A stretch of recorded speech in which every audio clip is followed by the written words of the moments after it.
Si vous avez des adolescents à la maison, il est probable que vous vous sentiez découragé face à leur comportement alimentaire, notamment parce qu'ils mangent trop ou mal ou pas assez. Alors pourquoi autant d'adolescents boutent-ils les légumes? Ont-ils des besoins particuliers en matière d'alimentation? L'alimentation a-t-elle une incidence sur leur santé, leur morale ou leur niveau d'énergie? C'est ce que nous allons voir tout de suite avec Karen Dubois, naturopathe, et Véronique Fauconnier, nutritionniste notamment auprès d'Adore 55.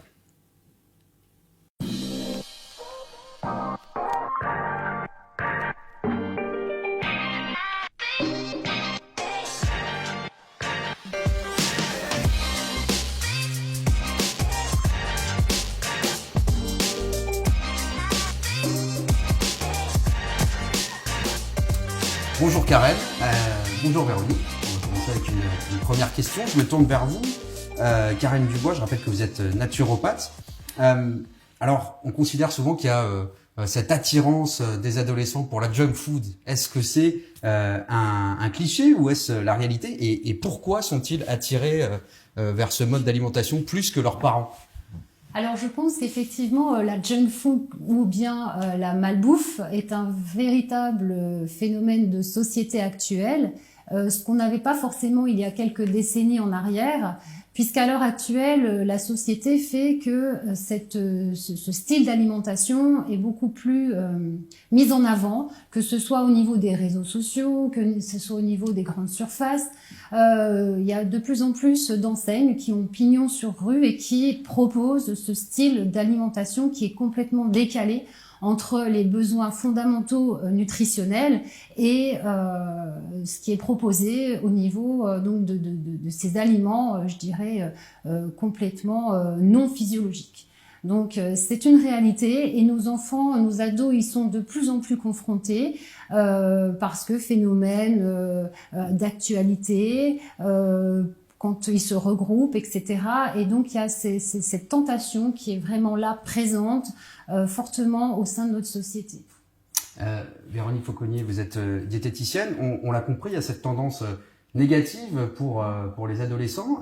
Mais alors, au fond, quels sont les besoins particuliers des adolescents en matière de nutrition? Est-ce que vous pourriez nous détailler ça? Les ados, ils ont quand même besoin d'une alimentation quand même autre que nous, adultes. Ils ont besoin aussi d'avoir un petit peu plus d'énergie parce qu'ils se dépensent aussi, ils font des sports en général, même pour l'école aussi, au niveau intellectuel. Ils ont besoin aussi d'avoir un apport énergétique supplémentaire. Donc c'est sûr et ils sont en pleine croissance aussi, donc ils ont besoin aussi de calcium supplémentaire. Donc c'est sûr qu'un apport en féculents est important aussi donc pour l'énergie. Du coup, dans le prolongement, comment les parents peuvent-ils répondre à ces besoins qui sont spécifiques? Alors, déjà, en montrant le modèle, forcément, c'est important qu'en tant que parent, on se positionne sur une alimentation équilibrée et variée, sur des plats qui regroupent effectivement les nutriments essentiels que sont les protéines, les féculents, mais les féculents avec des fibres, donc on parle d'aliments demi-complets, semi-complets, avec des légumes qui vont être source de vitamines, de fibres, etc. Et sans oublier l'alimentation vivante, que ce soit des crudités, que ce soit des fruits, que ce soit des oléagineux. On se doit de proposer à nos enfants ce type d'alimentation. C'est essentiel d'avoir une bonne communication, un bon dialogue pour montrer l'exemple et pour accompagner ces enfants, ces ados qui sont vraiment dans une période charnière et qui voient leur corps vraiment se transformer. Et comme disait Véronique, ces corps, ces organismes ont des besoins vraiment spécifiques. Et c'est à nous, parents, effectivement, d'être acteurs dans l'accompagnement et en montrant l'exemple de plats vraiment et de menus élaborés et équilibrés. Alors Véronique, une question que l'on se pose souvent, une question qui est sans doute centrale. Quel impact peut avoir une bonne ou une mauvaise alimentation, pour le coup, sur le niveau d'énergie des adolescents, mais aussi sur leur humeur, finalement? Alors, la mauvaise alimentation, ça peut avoir des conséquences sur leur sommeil, déjà aussi. Une alimentation trop riche, trop grasse, peut l'apporter comme la junk food. On peut avoir de l'irritabilité, du coup, chez les enfants qui ont une mauvaise alimentation. Et ça peut avoir des conséquences même sur leurs études. pour la concentration au niveau de l'école. Donc c'est quand même important, une très très bonne alimentation. Et plus tard aussi, ça pourra avoir des conséquences sur leur santé, parce que les jeunes à l'heure actuelle ne sont pas conscients. Ils sont jeunes, ils sont ados, ils profitent, ils ne sont pas déjà en train de penser à plus tard. Mais plus tard, ça pourrait très bien avoir des conséquences sur des maladies chroniques comme l'obésité, le diabète ou d'autres choses. Donc c'est important d'avoir une bonne alimentation variée, comme le disait Karine. Justement, Karen, vous parliez tout à l'heure, Karen, vous parliez tout à l'heure de l'exemple que doivent donner les parents, justement. Mais alors, de façon très concrète, comment peuvent-ils, ces parents, encourager leurs adolescents à prendre de bonnes habitudes en matière d'alimentation? Quelles pourraient être les astuces comme ça que vous pourriez nous donner? Alors, les astuces, quand on est confronté effectivement à nos ados qui sont un petit peu réfractaires à manger ce qu'on leur propose en tant que menu équilibré, c'est de ne pas tomber dans des discours trop moralisateurs, c'est d'avoir des explications très simples, déjà sur les conséquences qu'une mauvaise alimentation peut avoir sur leur santé, comme le disait Véronique, plus ou moins à long terme. Et puis, c'est d'être à l'écoute également de nos ados pour leur expliquer et puis les rendre acteurs également de ce qu'ils mangent et de ce qu'on leur propose. Par exemple, dans l'élaboration de certains menus, de leur demander ce qu'ils vont préférer manger ou pas, mais garder un cadre dans lequel effectivement ils peuvent donner leur avis sur leur goût, mais tout en conservant vraiment le schéma d'une assiette équilibrée, en prodiguant donc des protéines, des féculents, des légumes, des crudités, etc. Donc c'est beaucoup de l'écoute, c'est beaucoup de compromis. Je pense que c'est vraiment avec parfois des notes d'humour et puis ce rapport qui peut être aussi une certaine complicité entre parents et ados, ou cuisiner en famille, ça peut être aussi des moments privilégiés où les enfants apprennent également à devenir plus tard autonomes sur leur propre façon de s'alimenter. Donc c'est des petites astuces effectivement comme ça qui peuvent être pensées, élaborées pour un petit peu amener cette notion d'alimentation saine au menu de tous les jours. Je rebondis, Véronique, sur l'analyse de Karen. Il s'agit, quand on est parent, de se mettre à la place de l'adolescent, au niveau de l'adolescent, notamment dans le cas où il s'obstinerait un peu à manger, entre guillemets, n'importe comment. Oui, je pense que des fois, il faut savoir un peu lâcher prise aussi, pas toujours être sur eux, c'est normal, ils cherchent leur identité aussi quelque part. Donc le fait d'aller de temps en temps manger junk food n'est pas grave non plus en soi. Mais si, comme a dit Karen, si ils ont les bonnes bases à table, à la maison, je pense que plus tard, ils le referont aussi. Donc il faut pas savoir pas être dans le conflit et il faut savoir lâcher prise avec eux aussi, un peu les comprendre aussi et comme elle disait, être à l'écoute, c'est vraiment hyper important, et échanger avec eux, parler, ça c'est vraiment important parce que justement qu'ils ne se renferment pas, parce que ça peut aussi faire l'effet inverse du fait de ne pas avoir de dialogue avec eux, donc c'est vraiment important. On va parler d'un cas précis maintenant, celui des adolescents qui seraient pensionnaires, demi-pensionnaires. Est-ce qu'on peut estimer qu'ils trouvent tout ce dont ils ont besoin dans les repas qui sont servis à la cantine, par exemple? Et si ce n'est pas le cas, comment compléter? Alors à l'heure actuelle, je pense que la restauration collective dans le système éducatif fait des efforts pour proposer des menus équilibrés, puisque les enfants trouvent quand même des crudités en entrée, trouvent des protéines, des légumes, des féculents sur le plat principal, un produit laitier et puis donc un dessert qui va être plus ou moins sucré en fonction de la proposition des menus. Donc effectivement, c'est possible que les enfants mangent équilibré à la cantine. Maintenant, par rapport, je pense, aux choses qui sont un petit peu manquantes au niveau de la restauration collective, ce sont les bonnes graisses. Les bonnes graisses que l'on va trouver dans les huiles végétales, qu'on va trouver dans certains poissons comme les sardines, les maquereaux, etc.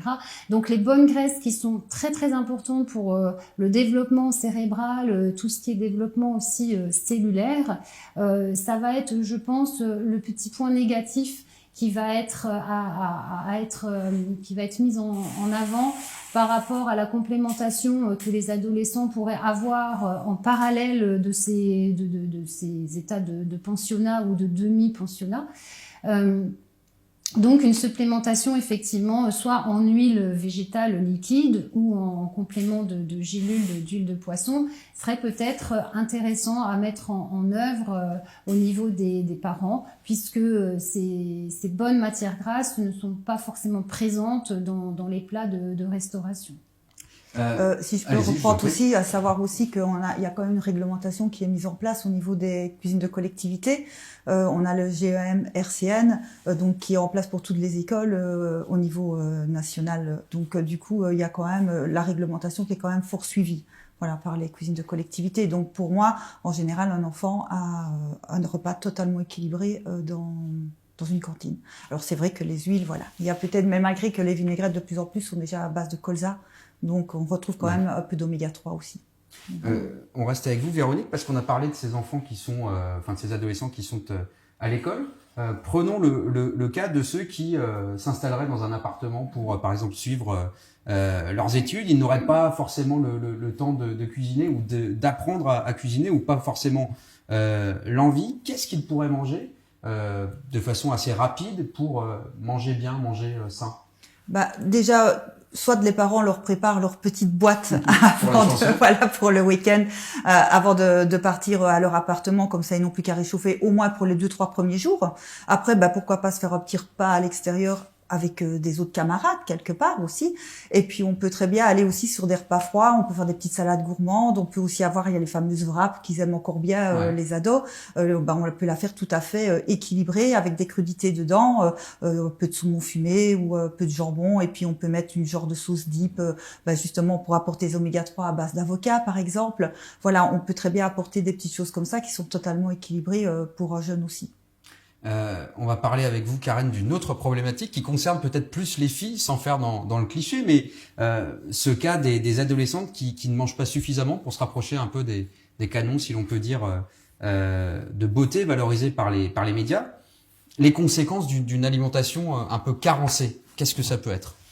Alors effectivement, il y a les deux extrêmes au niveau des adolescents, ceux qui ne vont pas faire attention à leur image, donc qui vont aller plus sur le surpoids, et donc les autres, plutôt les filles, qui vont aller sur une alimentation plus restrictive pour, comme vous dites, répondre à des normes de beauté.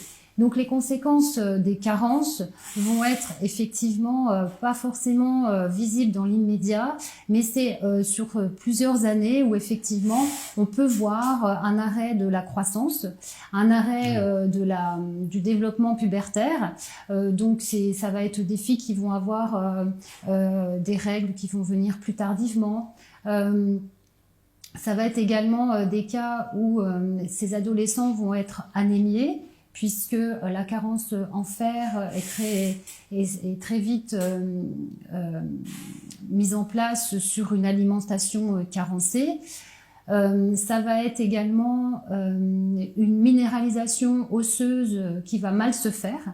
Et donc, à long terme, effectivement, sur l'âge adulte, il peut y avoir des conséquences sur une ostéoporose précoce, sur une vitalité qui sera peut-être moindre à l'âge adulte, par rapport aux carences qui ont été vécues à l'âge de l'adolescence. Merci beaucoup à vous deux. On a encore une série de questions que nous ont posées les parents d'adolescents. Je vais vous les lire, en commençant par vous, Véronique. Il m'arrive de forcer mon enfant à manger des aliments qu'il dit ne pas aimer. Suis-je dans le vrai ? Moi, je répondrais que non. Il faut pas forcer un enfant. Je pense que même nous adultes, ça nous arrive d'avoir des aliments qu'on n'aime pas et on ne va pas les manger, donc on ne va pas forcer son enfant non plus. Comme avec un légume aussi, des fois les enfants peuvent être réticents sur les légumes. Il faut jamais les forcer à le manger. Leur reproposer peut-être d'une autre façon aussi, en les préparant différemment, mais voilà, et leur demander simplement de goûter. Et puis s'ils ne veulent pas non plus, mais il faut pas les forcer parce qu'autrement on peut se retrouver devant un blocage aussi. Et puis avoir d'autres soucis derrière après. Donc non, faut pas le forcer. Mes amis me reprochent, je cite, mes amis me reprochent souvent d'interdire les sucreries à mes enfants. Je pense qu'ils n'ont pas accès à ce genre d'aliments. Ils prendront l'habitude d'aller vers des aliments simples, pain, fromage, fruits, gâteaux maison. Qu'est-ce que ça vous inspire? Alors effectivement, moins la tentation est présente, plus les enfants iront vers une alimentation plus équilibrée. Le fait qu'il n'y ait moins de viennoiseries, de soda, etc.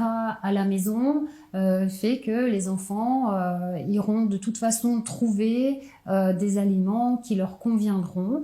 Et donc c'est effectivement le rôle des parents d'intégrer dans les placards des choses plutôt élaborés, comme les gâteaux faits maison, effectivement, sont beaucoup plus sains que tout ce qu'on trouve au niveau industriel. Et donc la tentation sera effectivement moindre plus tard. Ça fait partie effectivement des habitudes du quotidien. Alors je dis pas qu'effectivement les ados, les enfants iront trouver le substitut de sucre ou de petites gâteries chez les copains, chez les grands-parents, etc. Mais au moins à la maison, il y a une éducation, il y a quand même des choses qui s'inscrivent dans les habitudes du quotidien. Il y a un cadre. Il y a un cadre. Il y a un cadre, tout à fait. Une autre question posée par un parent. En tant que parent, je suis moi-même difficile et j'ai très peu d'appétit. Mes enfants développent les mêmes difficultés alimentaires, ce qui me fait culpabiliser. Que faire?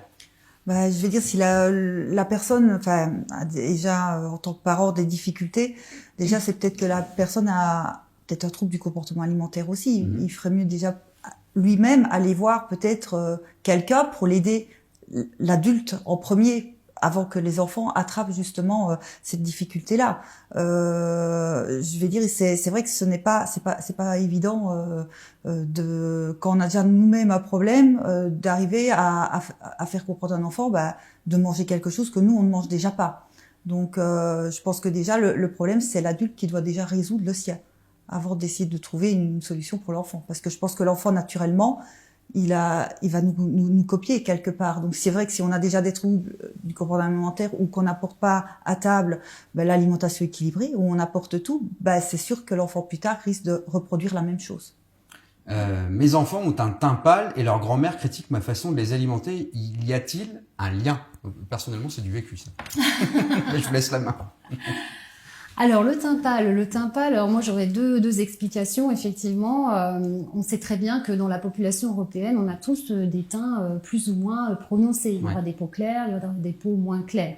Donc c'est pas une fatalité d'avoir une peau claire et d'être mal nourri.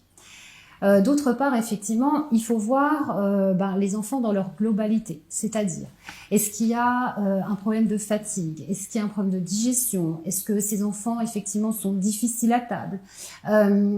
Faut voir effectivement au niveau plus général si au niveau de la santé il y a des symptômes, des choses qui sont au-delà de leur teint pâle. Et effectivement, si les enfants sont un petit peu moins vivants, ont un sommeil perturbé, etc., on peut se poser des questions. L'alimentation, dans ce cadre-là, effectivement, peut être investiguée dans le sens où, dans certains cas, et dans notre société actuelle, il y a des aliments qui sont un petit peu, je dirais, compromettants pour la santé, comme les protéines de lait, comme le lactose, comme le gluten, comme certains aliments qui peuvent donner des réactions au niveau du corps, au niveau digestif. Donc là, il faut passer effectivement la main à un professionnel de santé pour faire des recherches et voir si effectivement ce teint pâle, alors parfois les enfants sont cernés, il y a vraiment... on voit quand un enfant n'est pas en forme, et donc voilà, pour faire un bilan de santé et chercher un petit peu le pourquoi de cette apparence un petit peu pâlotte. Est-ce que l'enfant grandit bien, est-ce qu'il s'épanouit, est-ce que au niveau de l'activité sportive tout va bien, voilà. Donc c'est un petit peu plus complexe de répondre à ce genre de questions et ne pas justement s'arrêter à l'aspect physique. Voilà. Ce que, si je peux reprendre aussi, et puis ça se posait aussi la question aussi du Tapal, est-ce qu'il est pas un peu trop à l'intérieur sur ses jeux vidéo, des choses assises, qu'il est bien à l'extérieur aussi, parce que des fois c'est peut-être pas un signe du tout de mauvaise santé. Donc ça, il faut en tenir compte aussi, pas tout de suite commencer dans des examens médicaux non plus, s'il n'y a pas lieu. Mais c'est vrai qu'il faut s'alerter si après il y a d'autres signes. Mais des fois, un Tapal, ça peut être dû parce que l'enfant n'est pas suffisamment à l'extérieur et plus à l'intérieur. Enfin voilà, parce que c'est vrai qu'ici, malheureusement, on a moins de soleil aussi l'hiver, en tout cas côté. Non, malgré que cette année on a eu du beau temps, hein, on va pas se plaindre. On va terminer par une petite touche de légèreté, enfin ou pas, vous allez me dire. Mon adolescent se lève pour grignoter en pleine nuit, que faire?